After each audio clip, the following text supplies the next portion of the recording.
नमस्कार दोस्तों, आप सभी का स्वागत है आपके अपने ही चैनल बेस्ट एजुकेशन पर। दोस्तों आज की वीडियो में डिस्कस करेंगे सामान्य हिंदी का टेस्ट नंबर 11। ठीक है दोस्तों, इससे पहले हमने सामान्य हिंदी के 10 टेस्ट लगा लिए हैं। अगर आपने वो नहीं देखे तो चैनल के प्लेलिस्ट में जाइए, वहाँ पर आपको आसानी से मिल जाएंगे। सारे टेस्ट बहुत ही इंपॉर्टेंट हैं तो ज़रूर कीजिएगा, आपकी परीक्षा की दृष्टि से बहुत ही इंपॉर्टेंट है। और सारे क्वेश्चंस दोस्तों सेलेक्टेड करा रहे हैं हम। ठीक है, क्वेश्चंस और दोस्तों कॉन्सेप्ट दोनों ही हम क्लियर करते हुए चल रहे हैं। क्वेश्चंस तो कर ही रहे हैं हम, साथ में कॉन्सेप्ट भी क्लियर कर रहे हैं। जितनी भी परिभाषाएं हैं, जितनी भी अच्छी अच्छी क्वेश्चन से जुड़ी बातें हैं, उनको हम डिस्कस करते चल रहे हैं। तो वीडियो को लास्ट तक जरूर देखना, आज का वीडियो भी बहुत ही इंपॉर्टेंट है। वीडियो को इसकी बिल्कुल मत करना। 30 क्वेश्चंस को डिस्कस करेंगे। ठीक है दोस्तों, आपकी परीक्षा की दृष्टि से बहुत ही इंपॉर्टेंट है। मेरा लक्ष्य है आपके लिए अच्छे से अच्छा कंटेंट देना दोस्तों। ठीक है, जितना हो सके उतने अच्छे क्वेश्चंस में सेलेक्टेड क्वेश्चंस को लेके आ रहा हूँ, तो आप लोग ज़रूर जुड़िए। और दोस्तों चैनल पे पहली बार हैं तो चैनल को सब्सक्राइब कर लीजिए, साथ में बेल आइकन प्रेस कर लीजिए, जिससे कि सभी वीडियोस का नोटिफिकेशन आपको सबसे पहले मिले। उत्तर प्रदेश पुलिस के लिए बहुत ही रामबाण वीडियोस हैं, तो इससे पहले के जो वीडियो हैं ज़रूर देखिएगा। ठीक है, अपने दोस्तों में भी शेयर कीजिए। ठीक है दोस्तों, तो चलिए शुरू करते हैं आज का अपना इंपॉर्टेंट वीडियो इंपॉर्टेंट क्वेश्चंस के साथ, सामान्य हिंदी से टेस्ट नंबर 11। तो दोस्तों ये रहा आपका पहला क्वेश्चन आपकी स्क्रीन पर। बताइए कौन सा ऑप्शन यहाँ पर सही हो जाएगा। शैव कहते हैं, शैव जो दोस्तों किसे कहते हैं? जो व्यक्ति जो शक्ति की उपासना करता हो, जो शिव की उपासना करता हो, जो विष्णु की उपासना करता हो, या फिर जो किसी की उपासना नहीं करता हो। बताइए यहाँ पर कौन सा ऑप्शन सही हो जाएगा। शैव किसे कहते हैं दोस्तों? शैव हम कहते हैं। तो दोस्तों शैव किसे कहते हैं? तो शैव कहते हैं हम दोस्तों जो शिव की उपासना करता हो। तो यहाँ पर हमारा ऑप्शन नंबर बी जो है बिल्कुल राइट हो जाएगा। ठीक है दोस्तों, सारे क्वेश्चन सेलेक्टेड हैं। आपने 30 में से कितने क्वेश्चंस को सही किया कमेंट करके जरूर बताना ईमानदारी से। ठीक है, अपनी तैयारी को चेक करते चलिए। और दोस्तों साथ में कॉपी और पेंसिल लेके बैठिए, जिससे कि जो भी थ्योरी होगी, क्वेश्चन से संबंधित जो भी डेफिनेशन होगी, उसको मैं आपको बताता चलूँगा, तो आप लोग नोट डाउन जरूर करना। ठीक है दोस्तों, कॉन्सेप्ट प्लस क्वेश्चंस दोनों को क्लियर करते चलेंगे। चलिए नेक्स्ट क्वेश्चन, प्रश्न नंबर 2। प्रश्न नंबर 2 है जो युद्ध में स्थिर रहता हो। इसके लिए दोस्तों हमें एक शब्द चुनना है। ये वाक्य दिया हुआ है, इसके लिए हमें एक शब्द चुनना है। जो युद्ध में स्थिर रहता हो, यशस्वी, सत्याग्रही, युधिष्ठिर या फिर अश्वारोही। बताइए कौन सा ऑप्शन यहाँ पर सही हो जाएगा। जो युद्ध में स्थिर रहता हो, तो दोस्तों उसको बोलेंगे युधिष्ठिर। ठीक है दोस्तों, तो यहाँ पर आपका सी ऑप्शन बिल्कुल राइट हो जाएगा। नेक्स्ट क्वेश्चन, प्रश्न नंबर 3। भी शब्द है, भी जो शब्द है दोस्तों, ये क्या है? क्रिया है, क्रिया विशेषण है, संबंधवाचक है, या फिर निपात है। बताइए कौन सा शब्द है ये भी जो है? तो दोस्तों भी जो है ये हमारा निपात शब्द है। ठीक है दोस्तों, तो यहाँ पर डी ऑप्शन बिल्कुल राइट हो जाएगा। निपात शब्द कौन से होते हैं? जो अव्यय किसी शब्द या पद के बाद लगकर उसके अर्थ में विशेष प्रकार का बल भर देते हैं, उन्हीं को दोस्तों हम निपात बोलते हैं। ठीक है दोस्तों, निपात बोलते हैं। ठीक है, ये आप उदाहरण कर लीजिए, इसको आप बिल्कुल ही नोट कर लीजिए अच्छे से। जैसे राधा भी जा रही है, तो दोस्तों ये भी जो है ये हमने क्या कर दिया, राधा के बाद में लगा दिया, तो एक इस वाक्य में विशेष प्रकार का बल भर रहा है। भी जो है राधा भी जा रही है, अगर मैं बोलूँ राधा जा रही है तो वाक्य में कोई बल नहीं पड़ रहा। ठीक है, अगर मैं बोल दूँ राधा भी जा रही है तो वाक्य में बहुत ही बल पड़ रहा है। ठीक है, बल भरा जा रहा है। तो यहाँ पर हमारा ऑप्शन नंबर डी बिल्कुल राइट हो जाएगा, निपात। भी जो है ये क्या है दोस्तों, हमारा निपात है। ठीक है, चलिए नेक्स्ट क्वेश्चन, प्रश्न नंबर 4। प्रश्न नंबर 4 है आहा आप आ गए। वाक्य में आहा शब्द है दोस्तों। आहा शब्द जो है ये क्या है? संज्ञा है, सर्वनाम है, अव्यय है, या फिर विशेषण है। बताइए कौन सा ऑप्शन यहाँ पर सही हो जाएगा। आहा आप आ गए, वाक्य में आहा जो है ये दोस्तों क्या है? इंपॉर्टेंट क्वेश्चन है दोस्तों। तो दोस्तों यहाँ पर हमारा ऑप्शन नंबर सी जो है बिल्कुल राइट हो जाएगा, अव्यय है। ठीक है, क्या है दोस्तों? अव्यय। अव्यय क्या होते हैं? अव्यय दोस्तों वे जो शब्द किसी भी अवस्था में अपने रूप को नहीं बदलते, उनको हम दोस्तों क्या बोलते हैं? अव्यय बोलते हैं। ठीक है, वे शब्द जो किसी भी अवस्था में अपने रूप को नहीं बदलते हैं, वही हमारे अव्यय कहलाते हैं। ठीक है, यहाँ पर कैसा है ये विस्मयादि बोधक वाक्य है दोस्तों, वाक्य भी आप याद रखिएगा। ठीक है दोस्तों, तो यहाँ पर सी ऑप्शन आपका बिल्कुल राइट हो जाएगा। चलिए नेक्स्ट क्वेश्चन, प्रश्न नंबर 5। प्रश्न नंबर 5 है दिग्भ्रम उदाहरण है। दिग्भ्रम जो है ये उदाहरण है किसका, कौन सी संधि का, विसर्ग संधि का, अयादि संधि का, व्यंजन संधि का या फिर यण संधि का। बताइए कौन सा ऑप्शन यहाँ पर सही हो जाएगा, दिग्भ्रम। तो दोस्तों इसका जब हम संधि विच्छेद करेंगे तो क्या हो जाएगा, इसका दिक धन भ्रम। ठीक है दोस्तों, दिक भ्रम, इस तरीके से हम इसका संधि विच्छेद करेंगे। तो दोस्तों यहाँ पर कौन सी संधि हो जाएगी, तो दोस्तों यहाँ पर हमारी व्यंजन संधि हो जाएगी। ठीक है दोस्तों, किसका उदाहरण है ये, व्यंजन संधि का। व्यंजन संधि कौन सी होती है दोस्तों, सुर एवं व्यंजन के मेल से उत्पन्न विकार को व्यंजन संधि कहते हैं। जब हम संधि को तोड़ेंगे, जहाँ से शब्द टूट रहा है वहाँ पर दोस्तों हमें या तो एक स्वर मिलना चाहिए या फिर एक व्यंजन मिलना चाहिए। दोनों के ही योग से है ना जो विकार उत्पन्न होगा मेल से, उसी को हम व्यंजन संधि कहते हैं। ठीक है दोस्तों, स्वर और व्यंजन मिल करके। तो यहाँ पर हमारा सी ऑप्शन बिल्कुल राइट हो जाएगा। नेक्स्ट क्वेश्चन, प्रश्न नंबर 6। प्रश्न नंबर 6 है निम्नलिखित में से कौन सा शब्द बादल का पर्यायवाची है। दोस्तों बादल का पर्यायवाची पूछा है हमसे, नीरद, नीरज, हिमकर या फिर हस्त। बताइए कौन सा ऑप्शन यहाँ पर सही हो जाएगा, बादल का पर्यायवाची। तो दोस्तों बादल का जो पर्यायवाची होता है वो नीरद होता है। ठीक है दोस्तों, नीरद जो है ये बादल का पर्यायवाची है। तो यहाँ पर हमारा ए ऑप्शन बिल्कुल राइट हो जाएगा। ठीक है दोस्तों, नीरज, नीरज जो है ये कमल का पर्यायवाची है।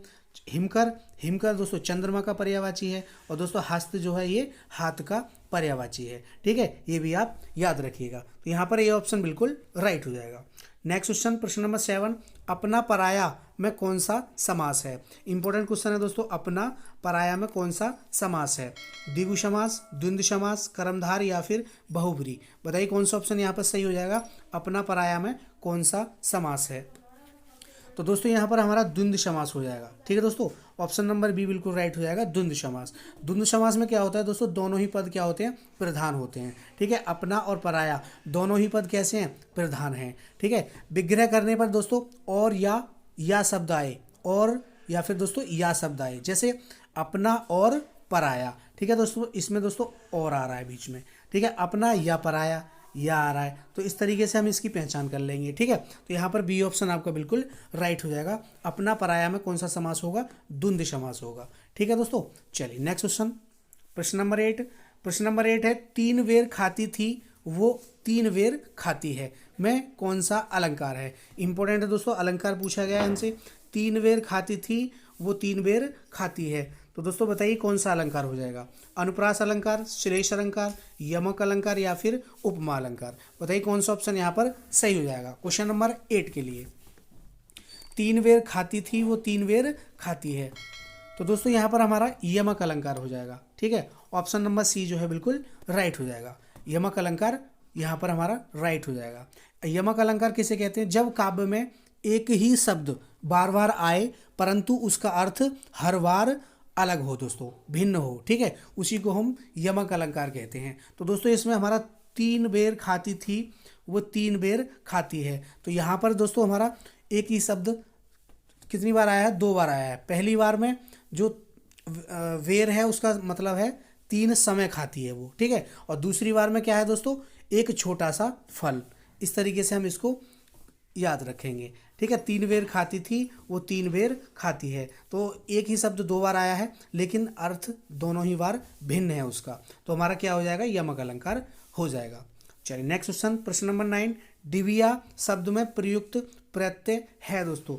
डिविया, डिविया में पूछा है हमसे कौन सा प्रत्यय है दोस्तों, इया, आ, आई या फिर ई। बताइए कौन सा ऑप्शन सही हो जाएगा, डिविया में कौन सा प्रत्यय है दोस्तों। तो दोस्तों यहाँ पर हमारा ऑप्शन नंबर ए जो है बिल्कुल राइट हो जाएगा, इया। ठीक है, डिविया में इया प्रत्यय लगा हुआ है। ठीक है, तो यहाँ पर ए ऑप्शन आपका बिल्कुल राइट हो जाएगा। चलिए नेक्स्ट क्वेश्चन, प्रश्न नंबर 10। भिक्षुक शब्द में प्रयुक्त प्रत्यय है दोस्तों। भिक्षुक में कौन सा प्रत्यय लगा हुआ है, आ, उ, उक या फिर अक। बताइए कौन सा ऑप्शन सही हो जाएगा, भिक्षुक, उक, भिक्षुक है ना दोस्तों। तो कौन सा ऑप्शन सही हो जाएगा, ऑप्शन नंबर सी जो है बिल्कुल राइट हो जाएगा, उक प्रत्यय लगा हुआ है। प्रत्यय जो होते हैं वो शब्द के पीछे जुड़ते हैं, उपसर्ग जो होते हैं वो शब्द के आगे जुड़ते हैं, ये भी आप याद रखिएगा। ठीक है दोस्तों, प्रत्यय किसे कहते हैं, वे शब्दांश जो शब्द के पीछे जुड़ करके शब्द का अर्थ परिवर्तित कर देते हैं वही हमारे प्रत्यय कहलाते हैं। तो हमारा सी ऑप्शन यहाँ पर बिल्कुल राइट हो जाएगा। भिक्षुक में कौन सा उपसर्ग है? प्रत्यय है, उक प्रत्यय है। चलिए नेक्स्ट क्वेश्चन, प्रश्न नंबर 11। सारे क्वेश्चंस बहुत ही सिलेक्टेड हैं दोस्तों, आपकी परीक्षा की दृष्टि से उत्तर प्रदेश पुलिस के लिए रामबाण क्वेश्चंस करा रहा हूं और साथ में दोस्तों थ्योरी भी हम कवर करते चल रहे हैं। तो किसी भी नोट्स की कहीं से खरीदने की जरूरत नहीं है, पढ़ने की जरूरत नहीं है, इन्हीं से आपका बहुत ही अच्छे नंबर गेन करेंगे आप। 37 में से 37, 101% कह रहा हूँ मैं। बहुत ही सिलेक्टेड क्वेश्चंस को लेकर के आ रहा हूँ दोस्तों आप लोगों के लिए, अच्छा कंटेंट दूँ, यह मेरा प्रयत्न है। आपको एक सीट जरूर मिले, आपका भविष्य उज्जवल हो, यही मेरी कामना है दोस्तों। ठीक है, क्वेश्चन नंबर 11 है, दिए गए विकल्पों में से तद्भव शब्द का चयन कीजिए। हमें दोस्तों तद्भव पूछा गया है, गृह, धृत, प्रस्तर या फिर हवा। इन चारों में से कौन सा शब्द जो है तद्भव होता है? तद्भव कौन से शब्द होते हैं? तो दोस्तों तद्भव वे शब्द होते हैं जो संस्कृत भाषा से हम उनको रूप परिवर्तित करके हिंदी में उपयोग करते हैं। संस्कृत भाषा के वे शब्द जिनका हम रूप परिवर्तित करके अपनी भाषा में, अपनी हिंदी में उपयोग करते हैं, वही हमारे तद्भव शब्द कहलाते हैं। ठीक है, और तत्सम कौन से होते हैं? तत्सम वे शब्द होते हैं जो संस्कृत के शब्द होते हैं, उनको हम ज्यों का त्यों, उनका रूप परिवर्तित नहीं करते, ज्यों का त्यों हिंदी में उपयोग करते हैं, वही हमारे तत्सम होते हैं। ठीक है, तो यहाँ पर कौन सा ऑप्शन सही हो जाएगा? तद्भव पूछा है हमसे, तो दोस्तों हवा जो है ये हमारा तद्भव हो जाएगा। ठीक है, ऑप्शन नंबर डी बिल्कुल राइट हो जाएगा। ठीक है दोस्तों, पवन जो है हमारा तत्सम होता है, तो पवन का तद्भव हमने क्या बना दिया? हवा बना दिया। ठीक है, याद रखिएगा। गृह जो होता है ये घर का होता है। धृत जो होता है दोस्तों ये पत्थर का। धृत जो है ये दोस्तों हमारा संस्कृत का शब्द है, तत्सम शब्द है। इसको हमने अगर हम इसका रूप परिवर्तित करेंगे, तद्भव बनाएंगे तो पत्थर हो जाएगा। ठीक है, गृह हमारा तत्सम है, इसका हम रूप परिवर्तित करेंगे तो क्या हो जाएगा? घर हो जाएगा। प्रस्तर है, धृत जो है ये किसका है? घी का है। ठीक है, याद रखिए घी का है। प्रस्तर जो है ये हमारा पत्थर का है। ठीक है, ये भी आप याद रखिएगा। तो यहाँ पर हमारा ऑप्शन नंबर डी जो है बिल्कुल राइट हो जाएगा। चलिए नेक्स्ट क्वेश्चन, प्रश्न नंबर 12। प्रश्न नंबर 12 है, निम्नलिखित में से कौन सा शब्द हिमालय का पर्यायवाची नहीं है? हमसे पूछा है हिमालय का पर्यायवाची नहीं है दोस्तों, नहीं पूछा है, याद रखिएगा। नहीं पे आप विशेष ध्यान रखिए, बहुत सारे क्वेश्चंस एग्जामिनर परीक्षा में पूछता है नहीं से, क्योंकि हम कंफ्यूज हो जाते हैं, क्वेश्चन को ढंग से नहीं पढ़ते और हमें क्वेश्चन आता है उसको हम गलत कराते हैं। ठीक है, क्योंकि हम नहीं पे ध्यान नहीं देते हैं। तो नहीं पर बिल्कुल ध्यान दें आप लोग। हिमालय का पर्यायवाची शब्द नहीं है पूछा है। हिमगिरी, गिरिराज, हिमपति या फिर परिधान, बताइए यहाँ पर कौन सा ऑप्शन सही हो जाएगा? तो हिमालय का जो पर्यायवाची नहीं है वो दोस्तों परिधान नहीं है। ठीक है दोस्तों, परिधान जो होता है ये किसका पर्यायवाची है? तो दोस्तों परिधान जो होता है ये वस्त्र का पर्यायवाची है। ठीक है, कपड़े का, वस्त्र का। तो यहाँ पर डी ऑप्शन आपका बिल्कुल राइट हो जाएगा। हिमालय के पर्यायवाची हिमगिरी हिमालय का पर्यायवाची है, गिरिराज हिमालय का पर्यायवाची है और दोस्तों हिमपति ये भी आपका हिमालय का पर्यायवाची है। तो तीनों ही हिमालय के पर्यायवाची हैं, लेकिन परिधान जो है ये वस्त्र का पर्यायवाची है। तो हमसे पूछा है नहीं है, तो ऑप्शन नंबर डी बिल्कुल राइट हो जाएगा। चलिए नेक्स्ट क्वेश्चन, प्रश्न नंबर 13, शुद्ध वाक्य का चयन कीजिए। दोस्तों हमारी वीडियोस में बहुत ही अच्छा कॉम्बो मैं पैक लेके आ रहा हूँ। सारे क्वेश्चंस आपको प्रत्येक चैप्टर से मिलेंगे। आपका चाहे वो विलोम शब्द हो गया, पर्यायवाची हो गया, संधि हो गया, हिंदी वर्णमाला हो गई, हिंदी साहित्य हो गया, है ना, कविताएं, रचनाएं, उनसे हो गया, शब्द हो गए, सभी से आपको देखने के लिए मिलेंगे। मुहावरे हो गए, वाक्य शुद्धि हो गई, तो सभी को कवर करते हुए चल रहे हैं हम। तो आप लोग अच्छे से इसको वॉच कीजिए, पूरा वीडियो वॉच कीजिए और वीडियो को ज़्यादा से ज़्यादा दोस्तों में शेयर भी कीजिए। चैनल पे दोस्तों पहली बार है तो चैनल को सब्सक्राइब कर लीजिए, साथ में बेल आइकन प्रेस कर लीजिए, जिससे कि सभी वीडियोस का नोटिफिकेशन आपको सबसे पहले मिले। ठीक है दोस्तों, तो क्वेश्चन नंबर 13 उत्तर कीजिए कौन सा सही हो जाएगा। शुद्ध वाक्य का चयन करना है दोस्तों हमें। 8 बजने को 10 मिनट है, पहला वाक्य हमारा ये है। दूसरा है 8 बजने में 10 मिनट है। तीसरा है 8 बजने से 10 मिनट है और चौथा है दोस्तों 8 बजने के लिए 10 मिनट है। बताइए कौन सा ऑप्शन सही हो जाएगा। शुद्ध वर्तनी के हिसाब से शुद्ध वाक्य कौन सा है इसमें? तो दोस्तों हमारा ऑप्शन नंबर बी जो है बिल्कुल राइट हो जाएगा। 8 बजने में 10 मिनट है। ठीक है, तो बी ऑप्शन बिल्कुल करेक्ट हो जाएगा। चलिए नेक्स्ट क्वेश्चन, प्रश्न नंबर 14। प्रश्न नंबर 14 है, उड़ती चिड़िया पहचानना मुहावरे का अर्थ है। उड़ती चिड़िया पहचानना मुहावरे का दोस्तों अर्थ क्या है? रहस्य की बात दूर से जान लेना, रहस्य छिपाना, उड़ती चिड़िया को देखना या फिर पक्षियों से प्रेम भाव रखना। बताइए यहाँ पर कौन सा ऑप्शन सही हो जाएगा। उड़ती चिड़िया पहचानना। तो दोस्तों यहाँ पर हमारा ऑप्शन नंबर ए जो है बिल्कुल राइट हो जाएगा, रहस्य की बात पहचानना। ठीक है दोस्तों, रहस्य की बात दूर से ही जान लेना। तो हमारा ए ऑप्शन बिल्कुल राइट हो जाएगा। ठीक है, बहुत ही इंपॉर्टेंट है सारे क्वेश्चंस, सेलेक्टेड क्वेश्चंस करा रहा हूँ, तो आप लोग जुड़े रहिए, बिलीव रखिए, ज़रूर सिलेक्शन मिलेगा। 37 में से 37 ही मार के आओगे आप लोग। इतने मॉक टेस्ट करा दूंगा, मॉक टेस्ट के साथ पूरा नोट्स पढ़ा दूंगा दोस्तों। चलिए नेक्स्ट क्वेश्चन, प्रश्न नंबर 15। प्रश्न नंबर 15 है, वह घर से बाहर गया, कौन सा कारक है दोस्तों इसमें? वह घर से बाहर गया मतलब घर से दोस्तों दूर हो रहा है, अलगाव हो रहा है। पहचान लीजिए, जहाँ पर अलगाव होगा वहाँ पर कौन सा कारक होगा? तो दोस्तों वहाँ पर आपका अपादान कारक होगा। ठीक है, जहाँ दूर होने की बात हो, अलग होने की बात हो, जैसे पेड़ से पत्ता गिरा तो पेड़ से पत्ता क्या हो रहा है? अलग हो रहा है। ठीक है, राहुल बस से उतरा तो बस से क्या हो रहा है? अलग हो रहा है वो। ठीक है, बिल्ली छत से कूदी तो क्या हो रहा है? बिल्ली छत से अलग हो रही है, अलगाव हो रहा है। तो यहाँ पर हमारा अपादान कारक हो जाएगा, ये आप अच्छे से याद रखिएगा। ठीक है, वह घर से बाहर गया तो कौन सा हो जाएगा? अपादान कारक हो जाएगा। तो डी ऑप्शन आपका बिल्कुल राइट हो जाएगा। चलिए नेक्स्ट क्वेश्चन, प्रश्न नंबर 16। शुद्ध वर्तनी का चयन कीजिए। शुद्ध वर्तनी का चयन करना है हमें, इसमें हमें शुद्ध शब्द चुनना है दोस्तों। किस प्रकार से हम आनुषंगिक लिखेंगे? आनुषंगिक, आनुषंगिक या फिर अनुषंगिक या फिर आनुषंगिक, बताइए कौन सा ऑप्शन यहाँ पर सही हो जाएगा? कौन सा सही हो जाएगा? तो दोस्तों हमारा ऑप्शन नंबर ए जो है बिल्कुल राइट हो जाएगा। जब हम आनुषंगिक लिखेंगे तो आनुषंगिक, ठीक है, आनुषंगिक इस प्रकार से हम लिखेंगे। तो यहाँ पर हमारा ए ऑप्शन बिल्कुल करेक्ट हो जाएगा। नेक्स्ट क्वेश्चन, प्रश्न नंबर 17। घ वर्ण का उच्चारण स्थान है। घ वर्ण का उच्चारण स्थान दोस्तों क्या है? तालु, मूर्धा, कंठ या फिर दंत, बताइए कौन सा ऑप्शन सही हो जाएगा? ये हिंदी वर्णमाला से है, तो दोस्तों घ वर्ण का जो उच्चारण स्थान होता है वो दोस्तों कंठ होता है। ठीक है दोस्तों, क्योंकि क वर्ग के सभी जो वर्ण होते हैं हमारे पांचों वर्ण, उनका उच्चारण स्थान क्या होता है? कंठ होता है। क, ख, ग, घ, अण, इनका पूरा जो क वर्ग है उसका उच्चारण स्थान दोस्तों कंठ होता है। ठीक है, ये आप लोग याद रखिएगा, बहुत ही इंपॉर्टेंट क्वेश्चन है। प्रत्येक चैप्टर से आपको क्वेश्चन देखने के लिए मिलेगा। और दोस्तों जीके की क्लास से आप लोग नहीं जुड़ रहे हैं, जीके की क्लास को आप जरूर देखिए। उत्तर प्रदेश जीके के बहुत ही इंपॉर्टेंट क्वेश्चंस करा रहा हूँ जो कि उत्तर प्रदेश जीके से संबंधित हैं। ठीक है, सारे क्वेश्चंस रोजाना 11 बजे क्लास आती है। आज भी क्लास हमने अपलोड कर दी है, तो आप लोग जा करके ज़रूर देखिए, बहुत ही इंपॉर्टेंट है। ठीक है, चलिए नेक्स्ट क्वेश्चन देख लेते हैं। Question number 18। क्वेश्चन नंबर 18, निम्नलिखित में से पुल्लिंग शब्द कौन सा है? इंपॉर्टेंट क्वेश्चन है दोस्तों, पुल्लिंग शब्द पूछा है हमसे, है ना। नायिका, सरदार, गायिका या फिर चूहिया, बताइए कौन सा ऑप्शन सही हो जाएगा? तो दोस्तों पुल्लिंग शब्द कौन सा है? सरदार। सरदार जो है ये हमारा पुल्लिंग शब्द है। ठीक है दोस्तों, सरदार मैन होता है। ठीक है, सरदार नहीं स्त्रीलिंग हो जाएगा। नायिका, गायिका और दोस्तों चूहिया ये हमारे कैसे हो जाएंगे? स्त्रीलिंग हो जाएंगे। तो हमसे पुल्लिंग पूछा है, तो यहाँ पर बी ऑप्शन आपका बिल्कुल राइट हो जाएगा। चलिए नेक्स्ट क्वेश्चन, प्रश्न नंबर 19। साधु सन्यासियों द्वारा धारण किया जाने वाला वस्त्र कहलाता है। ये वाक्य दिया हुआ है, इसके लिए हमें एक शब्द चुनना है।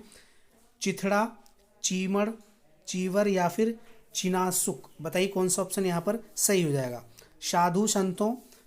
साधु सन्यासियों द्वारा धारण किया जाने वाला वस्त्र, उसके लिए हम दोस्तों क्या बोलते हैं? तो दोस्तों उसके लिए बोलते हैं हम चीवर। ठीक है दोस्तों, जो साधु सन्यासी होते हैं वो जो वस्त्र ओढ़ते हैं उसको हम चीवर बोलते हैं। ठीक है, तो यहाँ पर हमारा सी ऑप्शन बिल्कुल राइट हो जाएगा। नेक्स्ट क्वेश्चन, प्रश्न नंबर 20। श्याम तेज दौड़ता है। तेज शब्द है, तेज दोस्तों शब्द जो है ये क्या है? क्रिया है, क्रिया विशेषण, विशेषण या फिर इनमें से कोई नहीं, बताइए कौन सा ऑप्शन यहाँ पर सही हो जाएगा? श्याम तेज दौड़ता है, तो दोस्तों इसमें क्रिया क्या है? क्रिया दोस्तों हमारी दौड़ना है। ठीक है, दौड़ना, दौड़ता या फिर दौड़ना। तो दोस्तों दौड़ने की जो विशेषता बताई जा रही है, क्रिया की भी यहाँ पर विशेषता बताई जा रही है। श्याम कैसे दौड़ता है? तेज दौड़ता है। ठीक है, तो क्या हो जाएगा? क्रिया विशेषण हो जाएगा। क्रिया विशेषण वे शब्द होते हैं जो क्रिया की भी विशेषता बताते हैं। तो हमारा यहाँ पर बी ऑप्शन बिल्कुल करेक्ट हो जाएगा। ठीक है दोस्तों, चलिए आई होप आपको समझ में आ गया होगा। चलिए नेक्स्ट क्वेश्चन देख लेते हैं। Question number 21। क्वेश्चन नंबर 21 है, किस शब्द में उपसर्ग नहीं है? ऐसा कौन सा शब्द है हमारे चारों में से जिसमें उपसर्ग नहीं है? दोस्तों उपसर्ग नहीं है। उपसर्ग वे शब्दांश होते हैं जो शब्द के आगे जुड़ करके उसका अर्थ परिवर्तित करते हैं। तो अपवाद, पराजय, प्रभाव या फिर ओढ़ना, बताइए कौन सा ऑप्शन यहाँ पर सही हो जाएगा? उपसर्ग नहीं है, तो दोस्तों ओढ़ना जो है इसमें कोई भी उपसर्ग नहीं लगा हुआ है। ठीक है दोस्तों, ओढ़ना, इसमें कोई उपसर्ग नहीं है, तो यहाँ पर डी ऑप्शन आपका बिल्कुल राइट हो जाएगा। अपवाद में दोस्तों अप उपसर्ग लगा हुआ है। ठीक है, पराजय में परा उपसर्ग लगा हुआ है और प्रभाव में प्रह उपसर्ग लगा हुआ है। ठीक है, ये आप ध्यान रखिए, तो यहाँ पर डी ऑप्शन बिल्कुल राइट हो जाएगा। चलिए दोस्तों, ईमानदारी से कमेंट करके जरूर बताना आपने 30 में से कितने क्वेश्चंस को सही किया दोस्तों। ठीक है, वीडियो अगर अच्छा लगे तो एक लाइक ज़रूर करना दोस्तों, लाइक से बहुत मोटिवेशन मिलता है, तो प्लीज़ लाइक कीजिए। बहुत मेहनत कर रहा हूँ आप लोगों के लिए। मेरा सबसे पहला लक्ष्य यही है कि आप लोगों को वर्दी मिले, आपके परिवार में खुशहाली आए। ठीक है, आपको एक सीट ज़रूर मिले। ठीक है, बहुत ही अच्छा मौका है, तो आप लोग इसको मत गंवाइए, अच्छे से तैयारी कीजिए। क्वेश्चन नंबर 22 है, कूप मंडूक होना का अर्थ है। कूप मंडूक होना का दोस्तों अर्थ क्या है? घर में ही रहना, कुएं में गिरना, अत्यंत सीमित ज्ञान होना या फिर मूर्ख होना। बताइए कौन सा ऑप्शन यहाँ पर सही हो जाएगा। कूप मंडूक होना, इसका जो अर्थ होता है दोस्तों अत्यंत सीमित ज्ञान होना। ठीक है, तो यहाँ पर सी ऑप्शन आपका बिल्कुल राइट हो जाएगा। क्वेश्चन नंबर 22 के लिए सी ऑप्शन बिल्कुल करेक्ट हो जाएगा। नेक्स्ट क्वेश्चन, प्रश्न नंबर 23, कौन सा वाक्य शुद्ध है? वाक्य शुद्धि पूछा है हमसे। रामचरितमानस एक धार्मिक ग्रंथ है। रामचरित, इसमें दोस्तों डैश दे दिया है, मानस एक धार्मिक ग्रंथ है। राम डैश चरित डैश मानस एक धार्मिक ग्रंथ है, और दोस्तों रामचरित मानस एक धार्मिक ग्रंथ है। बताइए यहाँ पर कौन सा वाक्य सही है? वाक्य शुद्धि पूछा है दोस्तों हमसे, तो दोस्तों रामचरित मानस, ये दोस्तों हम इसको एक साथ लिखते हैं। ठीक है, डैश नहीं लगाते हैं, यही इसमें अशुद्धियाँ है तीनों में। इसमें डैश लगा रखा है, इसमें भी डैश है, और इसमें दोस्तों ऊपर वाला हमारा जो चिन्ह होता है वो भी नहीं है। ठीक है, तो हमारा ऑप्शन नंबर कौन सा सही हो जाएगा? ए जो है ऑप्शन नंबर बिल्कुल राइट हो जाएगा। रामचरितमानस एक धार्मिक ग्रंथ है, तो यहाँ पर हमारा ये ऑप्शन बिल्कुल राइट हो जाएगा। चलिए नेक्स्ट क्वेश्चन, प्रश्न नंबर 24। प्रश्न नंबर 24 है, ज्यों ही मैंने दरवाजा खोला कि वह आ गया। इंपॉर्टेंट क्वेश्चन है दोस्तों। ज्यों ही मैंने दरवाजा खोला कि वह आ गया, कैसा वाक्य है दोस्तों? हमसे पूछा है ये वाक्य कैसा है, किस प्रकार का वाक्य है? सरल वाक्य है, संयुक्त वाक्य है, मिश्रित वाक्य है, या फिर इनमें से कोई नहीं है? बताइए कौन सा ऑप्शन यहाँ पर सही हो जाएगा। क्वेश्चन नंबर 24 के लिए, जैसे ही मैंने दरवाज़ा खोला वह आ गया, तो दोस्तों यहाँ पर हमारा कौन सा वाक्य हो जाएगा? तो दोस्तों यहाँ पर हमारा मिश्रित वाक्य हो जाएगा। ठीक है दोस्तों, जैसे ही मैंने दरवाज़ा खोला, एक वाक्य तो इसमें ये हो गया। ठीक है, जैसे ही मैंने दरवाज़ा खोला, और दूसरा वाक्य जो है दोस्तों वह आ गया, और दोस्तों किससे जुड़ रहा है? की से जुड़ रहा है ये। ठीक है, किससे जुड़ रहा है? की से जुड़ रहा है, तो यहाँ पर मिश्रित वाक्य हो जाएगा। ठीक है, ऑप्शन नंबर सी बिल्कुल राइट हो जाएगा। अब नोट कर लीजिए इसकी परिभाषा, मिश्रित वाक्य किसे कहते हैं? तो दोस्तों मिश्रित वाक्य, जिस वाक्य में एक मुख्य वाक्य के साथ एक या एक से अधिक उपवाक्य जुड़े हों उन्हीं को हम मिश्र वाक्य कहते हैं। और दोस्तों बीच का जो शब्द होता है जिससे शब्द जुड़ता है, जैसे हो गया हमारा की हो गया, यदि हो गया, तो हो गया, जैसा हो गया, वैसा हो गया, क्योंकि, इसलिए, यद्यपि, तथापि, है ना, इन शब्दों से वो वाक्य जुड़ते हैं बीच में। ठीक है, तो यहाँ पर हमारा ऑप्शन नंबर सी बिल्कुल राइट हो जाएगा। चलिए दोस्तों, वाक्यों की बात करें हम, तो वाक्य भेद, हमारे वाक्य को हम दो तरीके से विभाजित कर सकते हैं। एक तो दोस्तों अर्थ की दृष्टि से, और दूसरे दोस्तों रचना की दृष्टि से। ठीक है दोस्तों, अर्थ की दृष्टि से और रचना की दृष्टि से। अर्थ की दृष्टि से जो वाक्य होते हैं हमारे, वो दोस्तों 8 प्रकार के होते हैं। ठीक है, अर्थ की दृष्टि से वाक्य जो भेद होते हैं वो 8 प्रकार के होते हैं। विधानवाचक, निषेधवाचक, आज्ञावाचक, प्रश्नवाचक, विस्मयवाचक, संदेहवाचक, इच्छावाचक और दोस्तों संकेतवाचक। ये हमारे अर्थ की दृष्टि से 8 प्रकार के वाक्य होते हैं। बात करें हम रचना की दृष्टि से, तो रचना की दृष्टि से दोस्तों वाक्य जो होते हैं वो 3 प्रकार के होते हैं। ठीक है, सरल वाक्य, मिश्रित वाक्य और दोस्तों संयुक्त वाक्य। तो हमसे रचना की दृष्टि से ही ये सवाल लिया हुआ क्वेश्चन पूछा गया है, तो यहाँ पर हमारा मिश्रित वाक्य हो जाएगा। सी ऑप्शन बिल्कुल राइट हो जाएगा। चलिए नेक्स्ट क्वेश्चन, प्रश्न नंबर 25, ईश्वर तुम्हें सफलता दे। दोस्तों वाक्य पूछा है हमसे, कैसा वाक्य है? प्रश्नवाचक वाक्य है, विस्मयवाचक वाक्य है, निषेधवाचक है या फिर इच्छावाचक है? बताइए यहाँ पर कौन सा शब्द सही हो जाएगा। ईश्वर तुम्हें सफलता दे, ये मेरी कामना है आप लोगों के लिए, ईश्वर तुम्हें वर्दी दे। ठीक है, तो किस प्रकार का वाक्य हो जाएगा? तो दोस्तों यहाँ पर हमारा इच्छावाचक वाक्य हो जाएगा। ऑप्शन नंबर डी जो है बिल्कुल राइट हो जाएगा। इच्छावाचक वाक्य जिन वाक्यों से इच्छा, आशीष एवं शुभकामना आदि का ज्ञान होता है वही हमारे इच्छावाचक वाक्य होते हैं। जैसे भगवान तुम्हारा भला करे, ठीक है, तो क्या कर रहा हूँ मैं इसमें इच्छा जता रहा हूँ अपनी, है ना दोस्तों, शुभकामनाएं दे रहा हूँ आपको, ठीक है। तो यहाँ पर हमारा ऑप्शन नंबर डी जो है बिल्कुल राइट हो जाएगा। भगवान करे आपको वर्दी मिले, 101% मिलेगी और तैयारी आप लोग करते रहिए, तो यहाँ पर डी ऑप्शन बिल्कुल राइट हो जाएगा। नेक्स्ट क्वेश्चन, प्रश्न नंबर 26, निम्न में से भाववाचक वाक्य का चयन कीजिए। भाववाचक जिसमें दोस्तों भावनाएं उभर के आ रही हों बाहर, उसको हमें बताना है। सीता कपड़ा सीती है, यहाँ बैठा नहीं जाता, कपड़ा सिया जाता है, मेरे द्वारा पुस्तक पढ़ी गई। बताइए दोस्तों यहाँ पर कौन सा वाक्य जो है हमारा भाववाचक हो जाएगा। तो दोस्तों यहाँ पर हमारा ऑप्शन नंबर कौन सा सही हो जाएगा, ऑप्शन नंबर बी जो है बिल्कुल राइट हो जाएगा।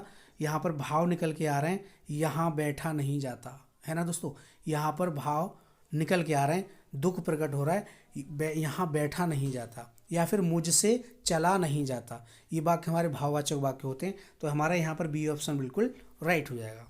चलिए नेक्स्ट क्वेश्चन, प्रश्न नंबर 27, चमड़ी जाए पर दमड़ी न जाए का अर्थ दोस्तों क्या है। लोकोक्ति है हमारी, बताइए कौन सा ऑप्शन सही हो जाएगा। चमड़ी जाए पर दमड़ी न जाए का अर्थ दोस्तों क्या हो जाएगा।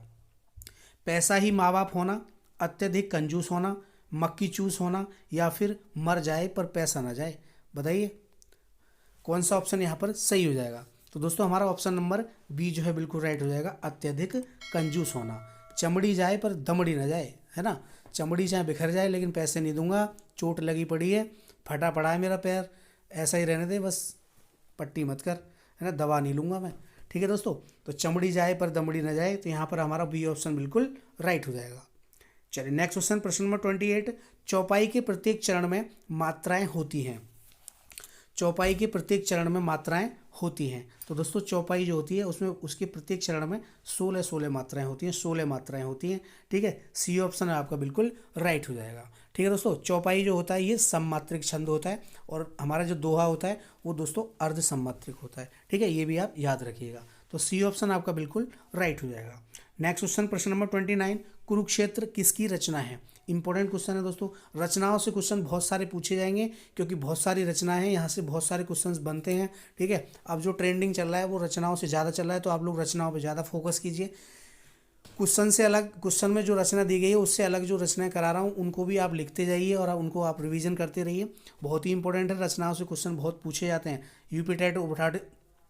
यूपी टेट का पेपर उठा के देख लीजिए, वहाँ से बहुत सारे क्वेश्चन परीक्षाओं में आते हैं।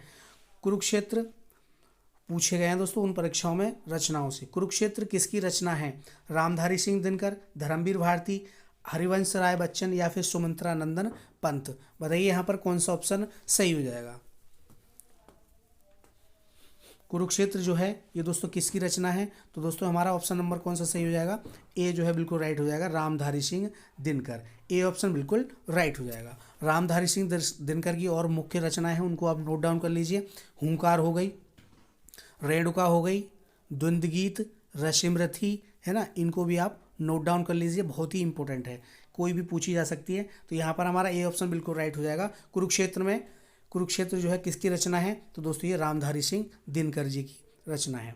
नेक्स्ट क्वेश्चन, प्रश्न नंबर 30, और इस वीडियो का दोस्तों लास्ट, मधुशाला किसकी रचना है।